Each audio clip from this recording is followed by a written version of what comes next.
Our environment is really a mirror of our mental attitude. If we don't like our environment, we have to change our attitude first. Now, the world plays no favorites. It's impersonal. It doesn't care whether we change or not. Adopting a good, healthy attitude toward life doesn't affect the world and the people in it nearly as much as it affects us. It would be impossible to even estimate the number of jobs which have been lost, the number of promotions missed, the number of sales not made, the number of marriages ruined by poor attitudes. But you can number in the millions the jobs which are held but hated, the marriages which are tolerated but unhappy, all because of people who are waiting for the world and others to change toward them, instead of being big enough and wise enough to at least make a test which will prove beyond any shadow of a doubt where most, or at least a big part, of the trouble lies. Studies made of the lives of literally thousands of successful people have shown that they radiate confidence, assurance. They expect success, and they get success. You can spot these people by the way they walk, by the way they look and act. You can feel it about them when they enter a room. They may be short and fat, or tall and thin, or any combination in between, but they have about them the attitude of success. In the record Greener Pastures, I'll get into this next statement, but right now I want you to realize, if you don't already, that in 5 years or less, you can get to the top of the work you're now doing. I know this, but the important question here is, do you know this? The minute you do know it, you'll have this right attitude I'm talking about. The easiest and most effective means of forming a good attitude habit is to begin to act as though you have a good, positive, expectant attitude toward life. That's right. Begin right now to walk, act, and look as though you belong in this group. If you're already in the top 5%, you'll know what I mean. If you've never tried it, you'll be amazed at what happens. Actions trigger feelings, just as feelings trigger actions. Now, on the other side of this record, let me tell you of a little test you can make which will prove beyond any shadow of a doubt that a good attitude can change a person's life as dramatically as walking from a darkened room into the bright, clear light of day. Not long ago, I read a line which went, "Life is dull only to dull people." This is true, but it also could have read, "Life is interesting only to interesting people," or "Life is successful only to successful people." What I'm trying to say is that you must first become, mentally, from an attitude standpoint, that which you wish to achieve. A famous restaurateur was being interviewed by a reporter who asked, "When did you become successful?" And he replied, "I was successful when I was sleeping on park benches, because I knew what I wanted to do and that I would do it." In short, his attitude had been one of success, of expecting success, long before the material, the tangible rewards of success had been earned. We'll get into this particular phase of Lead the Field in record number 3, A Worthy Destination. But for now, remember that a person must act, look, and because of these things, feel successful before the success he seeks can come.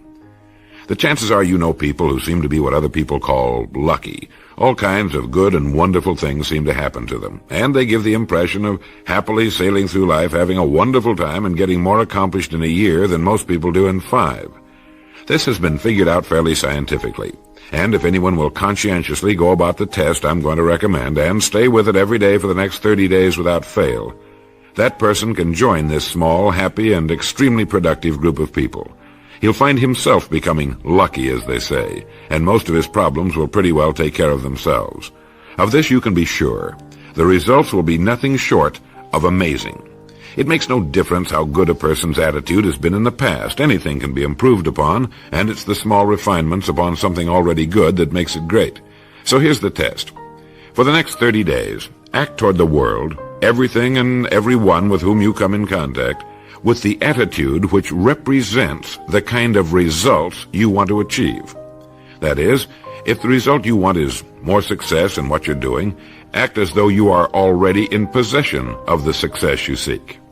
If you want others to treat you with admiration and respect, treat others with admiration and respect first. Have you ever stopped to think of this? Every human being on earth is the most important human being on earth as far as he or she is concerned. You may never get anyone to admit it, but it's a proved scientific fact. So for the next 30 days, treat every person with whom you come in contact as the most important person on earth, remembering as you do that as far as that person is concerned, he is. Now, the reason I say treat everyone in this fashion is mainly because this is the way human beings ought to treat each other, and because it will help you form a habit that will bring you amazing and delightful results for the rest of your life.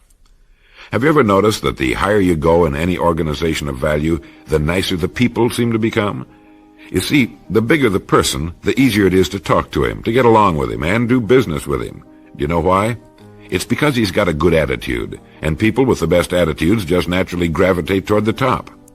So for 30 days, act toward others and the world at large in exactly the same manner you want the world and others to act toward you.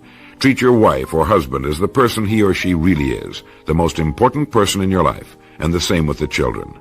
Carry out into the world each morning for 30 days the kind of attitude you would have if you were the most successful human being on earth, and notice how it quickly develops into an habitual attitude.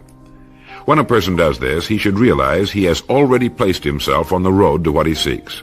He is right now in the top 5% of the people in this or any other country. He has prepared the ground and planted the seed. He has made of himself a magnet, an embodiment of that which he seeks.